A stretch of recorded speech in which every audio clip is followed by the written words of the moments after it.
A preliminary reading of the Lawrence will is scheduled for 3 this afternoon at Land Fair. Both you and your daughter Jessica should be there. Well, thank you very much for telling me, Miss Williamson, but surely you could have telephoned. My client's instructions were quite specific.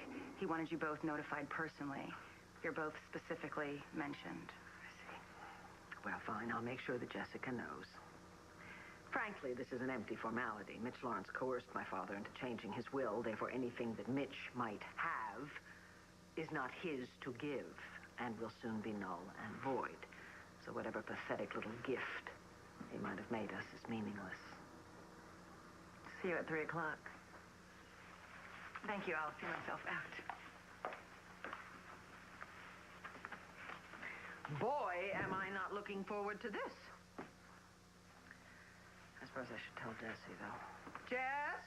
Oh, Mom, she's not here. She left earlier.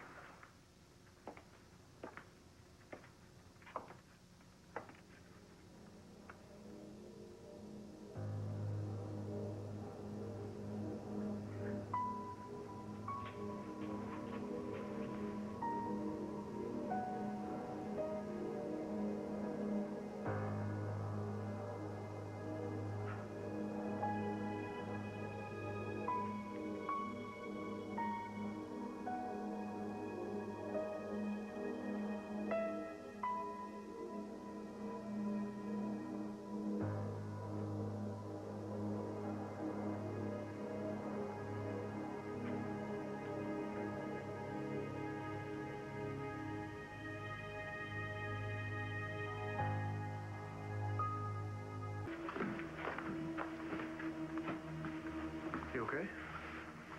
Fine. I almost believe you. Well, actually, Mom just left. They're reading Mitch's will today, and I mean, she's trying to hide it, but I can tell that she's pretty upset. Well, if they're reading his will, then that's good news, no? That means he's dead. Yeah, but Mitch being dead is part of the problem. For Jessica, anyway. What do you mean? I don't know. I mean, it's just like ever since he died, she can't sleep, she won't talk, she won't let anybody help her. I mean, frankly, I'm really starting to get worried about her.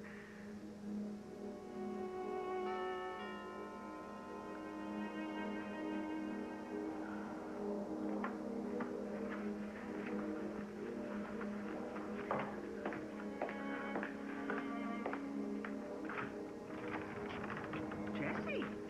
What are you doing here? I was going to ask you the same thing.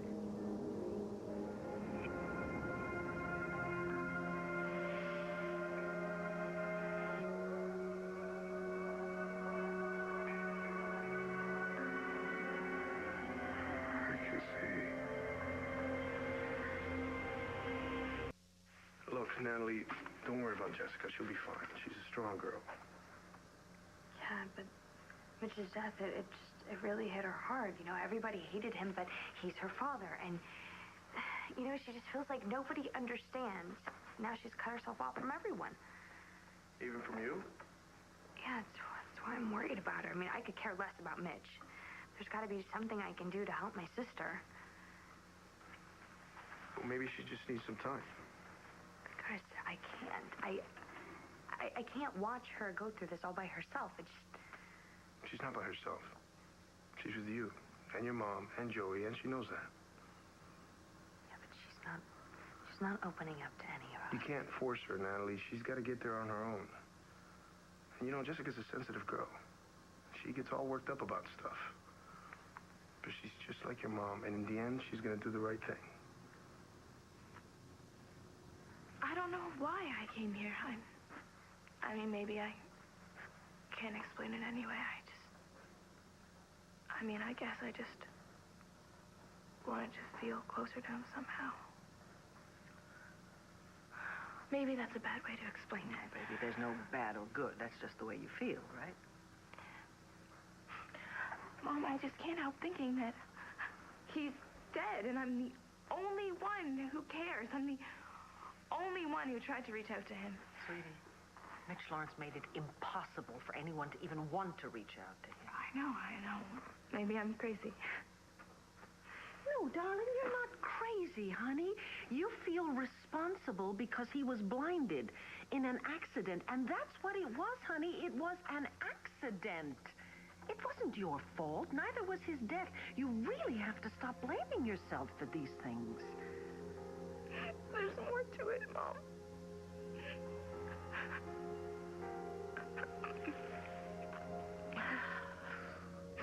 You didn't know.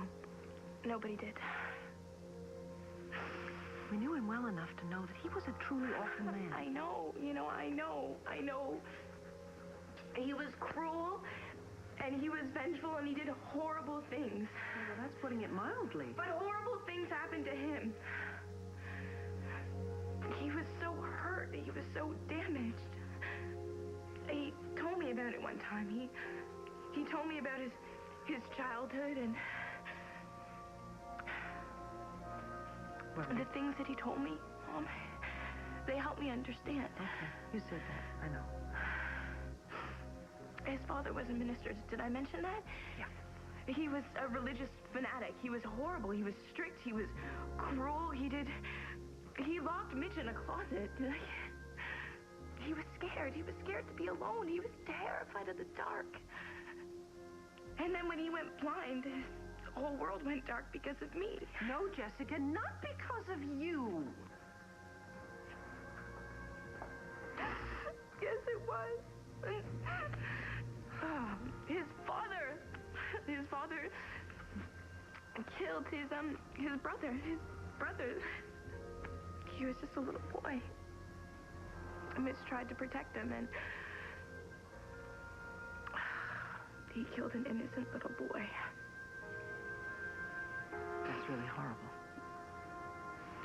That is truly, unspeakably horrible. But, sweetheart, it doesn't excuse what Mitch did to other people. I'm sure his father influenced who he was. He was still responsible for who he became. I know. I mean, your father was a horrible man, and you turned out to be exceptional.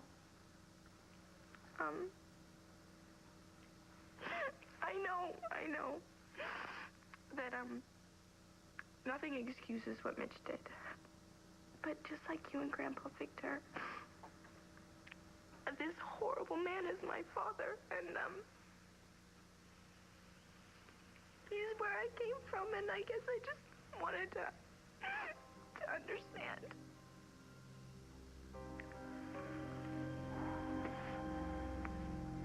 All right, I'm off to Foxy Roxy's. Gotta make a buck. You sure you're okay? Better now. All right. Now remember, I love you. I will. All day long.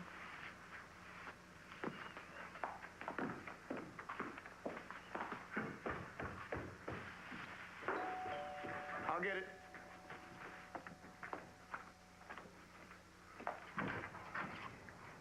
Hey, what's happening? What are you doing here? Cole sent me. For what? Well, come on, man. To get access to the new delivery schedules at the gallery while no one's around. Cole should be showing up any time now. Forget it. Natalie's upstairs. So go upstairs and keep her busy. It won't take long. I can't. I have to go to work. Come on, 20 minutes. When Cole says to do something, we do it. Hey, Christian, have you seen that, the Rex? What are you doing here? I came to see my big sister. Rex, what did you want to see me about? Well, I wanted to make sure that you were going to the reading of Mitch Lawrence's will. What? No. No, wait, how did you even know about that? I saw it on the television this morning. Why wouldn't you go? The guy was loaded. He might have left you something. Oh, let's see. I hate him. He hated me. Why would he leave me anything? You never know. Maybe he'll surprise you. No, but I think you will. What are you really doing here? Man, talk about suspicious. Excuse me. Hello? Yeah, I'm sorry, Mr. Buchanan. Yes, I understand. Yes, sir, I do want to keep my job. crystal clear. 20 minutes. You know, I can't stand this. Every time Asa Buchanan says jump, I gotta go hop on a trampoline. I'm so over this. Babe, you don't have to work for my grandfather. Oh, we need the money. Yeah, but you find another job. I mean, I know that he's not that easy. It's all right. Nothing is. And the money's good. Look, I'll call you, all right? Bye. I totally don't get you. Why don't you go after some of the cash of that guy Lawrence's estate? I mean, you let him slip a ring on your finger, and you let him... Well, who knows what. You deserve something. We're talking about major bucks here. Is that all you think about is money? What's wrong with money? There's nothing wrong with it, but that's not all there is to life. No, of course not. It's like 95%.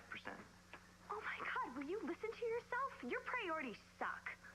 Money is the bottom line. Dad, you know that. Okay, money is not. It's the way you want to go and get it. I mean, Rex, you are a great-looking guy. You're so smart. You could do anything that you want to do, but all you care about is getting something for nothing and not having to work for it. You think that I want to tend bar for the rest of my life? So do something else. Like what? I don't know, but you can't keep spending your life looking for the big, easy way out, okay? It's not going to happen. Well, have a little confidence. I do. But I don't want to see you get in any trouble. Why do you think that I'm getting into trouble? It's a feeling that I have. Right. A feeling. Well, you know what I'm feeling? That it was a bad idea for me to come here. I gotta go do stuff. I gotta go to the diner. I have to go to work. I'll see you around sometime. Rex, wait.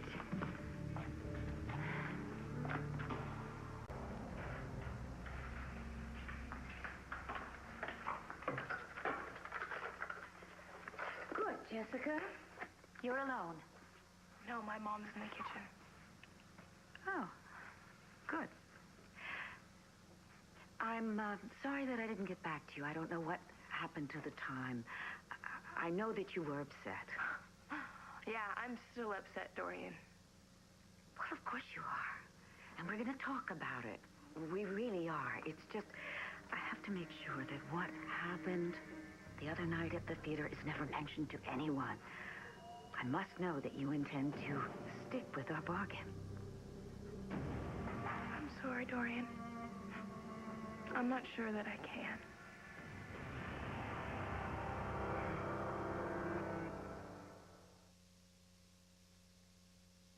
Jessica, you saw what happened. It was an accident. He fell. There's nothing that any one of us could have done.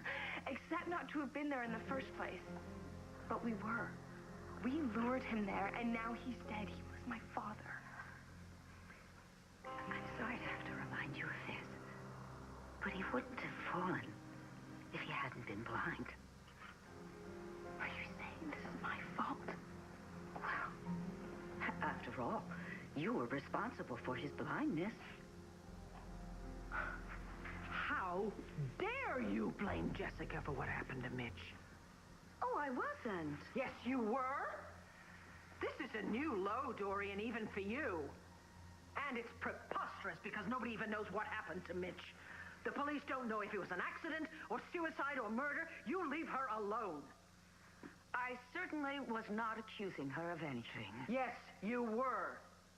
And how ironic is that, because she was the only one in this whole town that gave a damn about him. He was my husband, and I loved him, whether you believe that or not. You know what I know? All you've ever wanted is my money and my house. Excuse me. I was your father's widow, and now I am Mitch's widow, and today I am going to get all the Lord money and the Lord mansion, and there's nothing you can do about it. Here, take it. No, that's yours. I don't want it anymore. Oh, how come? What, don't you like it? You did when I gave it to you. Oh, I get it. You think that I stole it. Did you? Give me a break. Rex, come on, just You obviously need the money. You need the cash. So why don't you take it, sell it, pawn it? I don't care. Just keep yourself out of trouble. Why do you keep saying that? I'm not in any trouble, okay? I got that pin for you. Nobody's come to arrest me or anything, have they? I'm fine. Okay, but what about next time, huh? Look, Natty, I appreciate the big sister stuff, okay? Really, I do. But you know how I was raised. Aunt Corrine wasn't a drunk, but she was just as poor as Roxy. So? So, I'm not you. I didn't all of a sudden find out that my family had all this money. Yeah, well, we lost it all to Mitch, remember? Oh, whatever. And there's no way that I'm taking your route either. Working at some stupid haircutting place, running up all this debt for college, living with your starving artist boyfriend who's waiting for his big break. No way. I'm gonna hit it big. It's not gonna work that way.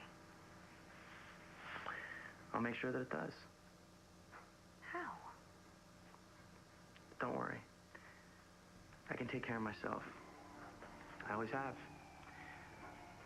I don't want the pin back either.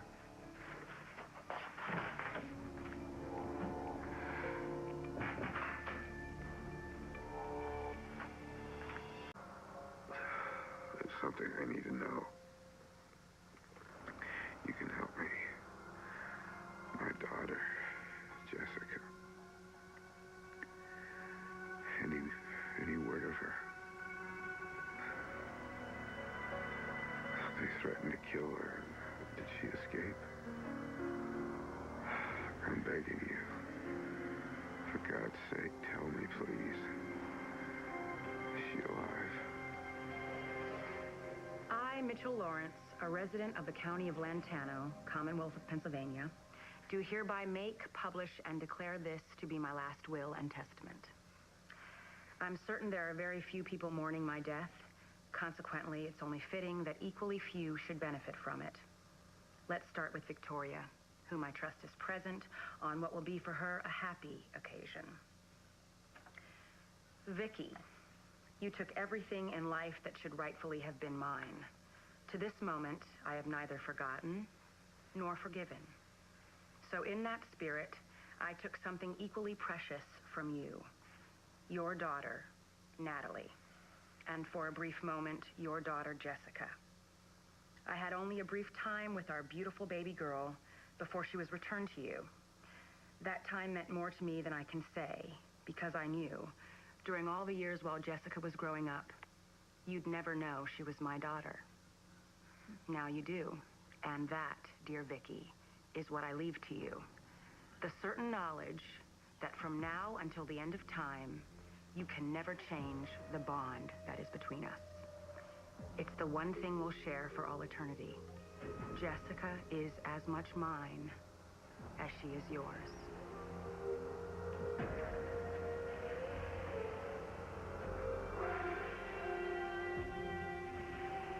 Oh, this jacket belonged to my Uncle Mitch. Now it belongs to my Aunt Dorian. I mean, she's gonna be so devastated. She's gonna want this. I'm gonna have to take it to her. Ma'am, that jacket's evidence. It's property of the Landview PD. I can't authorize its release to anybody. Larry, give me one of the big evidence bags, will you?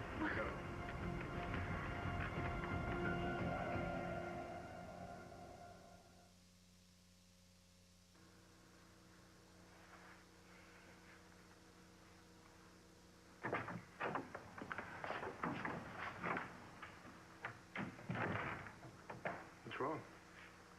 I shouldn't know. You can't do this. I can't let you do this. Do what? Drive that car for RJ. It's crazy. I don't even know what I was thinking. It's not gonna work. Natalie, calm down. I can't. You've got to call Antonio and tell him to put another cop, an undercover cop on this, okay? It's too late for that. Why did he ever ask you? This isn't fair. It's not This even isn't right. Antonio's fault, Natalie. This was my idea, and you know that. I'm doing this because Rex is involved. Yeah, but you said that you were going to get Rex out of this, and you haven't, and I don't think that you're going to be able to, okay? Where's this coming from? Because I just spoke with him, and he is in this even more than he ever was, okay? He thinks that he can do anything and not get caught, and whatever it is that you're trying to do, it's not working, Chris. Well, wait a minute. You didn't tell him about me, did you? Natalie, tell me the truth. You didn't, right? Because if you did, you would have blown everything.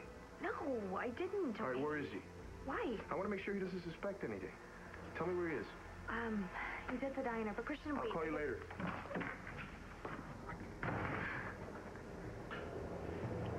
No, you're gonna talk to me right now.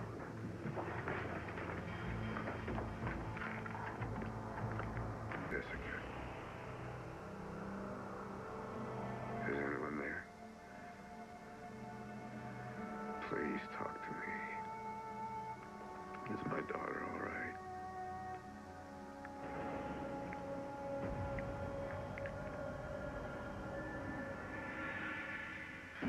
So now at last we've arrived at the moment I know you've all been waiting for. You all right, Mom? I don't understand why he's dragging this out so long. There was one person and only one who cared for me. The only person in my life who was brave enough and strong enough to risk the wrath of everyone in Landview, family and friends alike, to stand by me. Since the death of my little brother Walker so many years ago, this was the only person I ever trusted, cared for, loved. So, to thank her, I hereby give and bequeath all assets held at my death, everything I own, to her.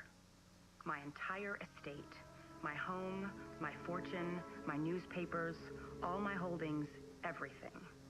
I leave it all, from now until perpetuity, to my daughter, Jessica Buchanan.